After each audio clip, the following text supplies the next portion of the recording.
Hello!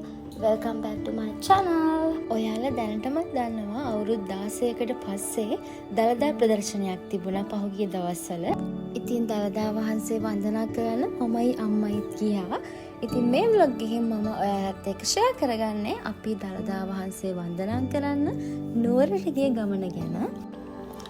අපි ගියේ මාතර ඉඳන් නුවරට තියෙන highway බස් එකක.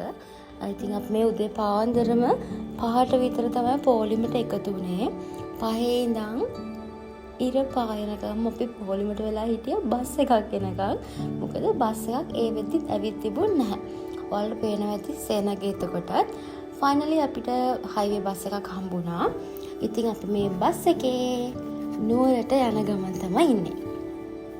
මාතරේ ඉඳන් නුවරට ට්‍රේන් normal bus services තිබ්බත් මමයි අම්මයි හිතුවා අපි highway එකක යමු කියලා. මොකද අපිට දැන් ගිහිල්ලා දවසක් දෙකක් විතර පොලිමේ ඉන්න වෙයි. ඉතින් අපි හිතුවා යන ගමන හරි අපිට පොඩ්ඩක් හරි හොඳ විදිහට යනවා නම් හොඳයි කියලා.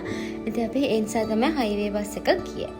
කොහොම හරි අපි දැන් මේ ටිකෙන් ටික නුවරට ළඟා වෙන ගමන් තමයි ඉන්නේ. දළදා වහන්සේ වඳින්න පාරවල් 3ක් නම් කරලා තිබුණා. එතනින් අපි හිතාගෙන ගියේ වැවරවුම පාරට එකතු වෙනවා කියලා. වැවරවුම පොලිමේ කෙළවර තිබුණේ අම්පිටිය පාරේ. ඉතින් අපි නුවරින් බහැලා නුවරින් ඉඳන් බස් එකක් අරන් අම්පිටිය පාරේ තියෙන පොලිමේ කෙළවරට ගිහින් එකතු වුණා. අපේ මාමයි අයියා ඊට කලින් දවසේ පොලිමට ගිහින් එකතු වෙලා තිබුණා. හැබැයි අපිට ඒ දෙන්න ඉන්නේ කොහෙද කියලා හොයාගන්න බැරි වුණ නිසා අපි ගිහින් අම්පිටිය පාරේ කෙළවර තියෙන පොලිමට එකතු වුණා. ඒ වෙද්දිත් පුදුම සෙනගක් නුවරට ඇවිත් තිබුණේ. අපිට කොහොම හරි ඒ වෙද්දි මාමල ඉන්න තැන හොයාගන්නත් බැරි වුණා. අපි ඒ නිසා අපි හිටපු තැන ඉඳන්ම පොලිම ටික ටික ඉස්සරහට ආවා. කොහොම හරි හවස් වෙද්දි මාමලා වැවරවුම කිට්ටුවට කිට්ටු වෙලා කියලා කිව්වා. ඒ නිසා මමයි අම්මයි දැන් මේ මාම ඉන්න තැනට යන ගමන් තමයි ඉන්නේ. කොහොම හරි එදා දවසේ අපි වැවරවුමේ තමයි රෑ ගත කළේ. ඔයාලට පේනවා ඇති ඉතින් මිනිස්සු පාරවල් වල ඉටිකොල දාගෙන නිදාගන්න තමයි මේ ලෑස්ති වෙලා ඉන්නේ. මොකද හෙට දවසේ ඇතුළත දළදා වහන්සේ වඳින්න පුළුවන් වෙයි කියලා ලොකු බලාපොරොත්තුවකින් තමයි අපි හැමෝම හිටියේ. ඉතින් ඊට පස්සේ රෑ වුණාට පස්සේ අපි ගියා දළදා මාලිගාව ඇතුළේ තියෙන බත් දන්සලට. මමයි අයියා තමයි ගියේ.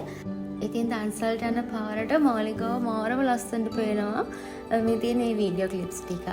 කොහොම හරි අපි දන්සලෙන් බත් කාලා අම්මටයි මාමටයි බත් එකක් අරගෙන ආවා. මොකද යාළුවට පොලිමේ එන්න බෑ කිව්වා කකුල් රිදෙනවා එහෙම අමාරු තියෙන නිසා.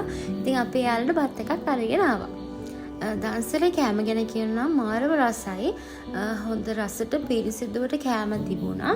ඒ වගේම ගොඩාක් සෙනඟකට වාඩි වෙන්න පුළුවන් විදිහට ඒ හෝල් එක හදලා තිබුණා. ඒ නිසා පොලිමක් තිබුණ නැහැ. මිනිස්සුන්ට කෑම කන්න පුළුවන් ඇවිල්ලා. කියන්න ඕන අපිට පොලිමේ ඉන්නකොටත් ගොඩාක් කෑම වර්ග ලැබුණා. මම දැක්ක ගොඩාක් අය කියනවා කෑම හම්බෙන්නේ නැහැ අරකයි මේකයි කියලා. හැබැයි අපිට නම් ලැබුණා. මිනිස්සු එක එක දන්සල් දුන්නා. බීම, තේ, මාළුපාන්, සෑන්ඩ්විචස්, ඒ වගේ ගොඩාක් කඩල, යෝගට්, කිරි පැකට් වගේ ගොඩාක් ලොකු දන්සල් ප්‍රමාණයක් අපිට හම්බුණා පොලිමේදීම. ඉතින් ඇත්තටම ඒවා හරිම අගය කරන්න ඕන දේවල්. මොකද තමන්ගේ ධන පරිත්‍යාගයෙන් මිනිස්සුන්ට එහෙම දෙන්න හිතනවා කියන්නේ ඒකත් ලොකු පිනක්. ඉතින් කොහොම හරි ඔහොම තමයි අපේ පළවෙනි දවසේ රෑ ගෙවුනේ. ඉතින් ඊට පස්සේ දවසේ අපිට බලාපොරොත්තුවක් තිබුණා ලොකු අපිට එදා දවස් ඇතුළත දළදා වහන්සේ වඳින්න පුළුවන් වෙයි කියලා. අපි ඒ නිසා උදේ පාන්දරම සුදු ඇඳුම් ඇඳගෙන ලෑස්ති වෙලා හිටියා. කොහොම හරි 6 වගේ වෙද්දී පොලිම චොටක් ඉස්සරහට ගියා. ඉතින් ඒ වෙලාවෙදී මිනිස්සු ඔක්කොම ඉස්සරහට ගිහින් නැගිටලා මේ හිටියා. කොහොම හරි 6 ඉඳන් 10 විතර වගේ වෙනකන් එකම තැනකට වෙලා අපිට ඉන්න වුණා. මේ අපි දැන් ටික ටික මාලිගාවට කිට්ටු වෙන ගමන් ඉන්නේ. චෙක් පොයින්ට් එකක් තියෙනවා. එතනින් චෙක් කරලා තමයි ඇතුළට ගන්නෙ. බෑග්ස් මුකුත් අනම්මනම් අරන් යන්න දෙන්නේ නැහැ. අපි අතට ෆෝන් එකයි වතුර බෝතලේ පර්ස් එකයි ගන්න පුළුවන්. ඊට අමතරව පොඩි බෑග් එකක්වත් මාලිගාව ඇතුළට ගෙනියන්න දෙන්නේ නැහැ. මාලිගාවට ඇතුළු වුණාට පස්සේ කොහොමත් අපි ෆෝන් ඕෆ් කරගන්නවා. ඉතින් එතනින් එහා වීඩියෝ ක්ලිප්ස් මංගාව නැහැ. මේ තියෙන අපි දළදා වහන්සේ වන්දනා කරලා එළියට ආවට පස්සේ ගත්ත වීඩියෝ ක්ලිප්ස් ටිකක්. දළදා වහන්සේ වැඳලා එන අයටත් දන්සල් ලෑස්ති කරලා තිබුණා. මේ වගේ බීම දන්සල්, එතකොට කිරි වගේ ගොඩක් දන්සල් තිබුණා මාලිගාව පරිසරයේත්. ඉතින් මමයි අම්මයි පින්වන්ත වුණා දළදා වහන්සේ සියසින් දැකලා වඳින්න. දළදා වහන්සේ සියසින් දැක්ක කියන හැඟීම දැන් වුණත් දැනෙද්දී කියාගන්න බැරි පුදුම සතුටක් තමයි දැනෙන්නේ.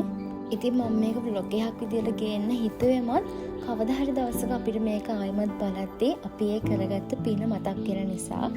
එහෙනම් ආයෙමත් මේ වගේ vlog එකකින් ඉක්මනටම හම්බෙමු. Bye!